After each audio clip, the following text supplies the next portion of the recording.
Hindi niya na maganon. Hindi mo na mabend, no? Hindi ko siya mabend. Okay. Ayan po. Sige, dito ka lakad ka, di pa ganun. Okay yan si ate. Hindi naman na nabibend yung paa. Sige, te. Ano ka na, te? Upo ka dito, te, sa kama natin. So, naka-straight lang talaga yung paa ni ate.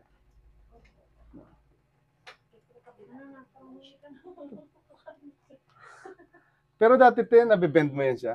O ngayon, subukan mo, te, i-bend kung hanggang sa... Sige, yung pinaka-kaya lang, te.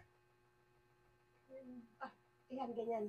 Buti nga na-bend ko na siya hanggang ngayon yung nakaraan kahapon hindi eh. Ganyan na yan siya talaga? Oo. Kahapon kahit ganyan hindi ko siya mabend. Okay. Sige.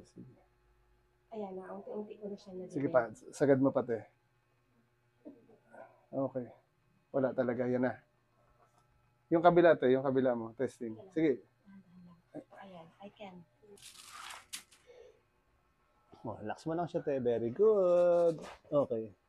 Okay, konti pa, te. Okay. Sige daw, te. Bend mo ulit. Wow. Medyo mabilis ka na, te, ha? Opo, mabilis na siya. Oo. May kunting pain pa rin, pero... Yung pain niya ngayon, te, compare kanina. Te, yung pain kanina, nung una. Ay, syempre, mas malaka. Hindi, sabihin na natin 10 yon. Mga 6 ngayon, 2 na lang. I can swing. Okay. Pero, hindi na, natutupi ko na siya. Kaya na ni ate, na siya.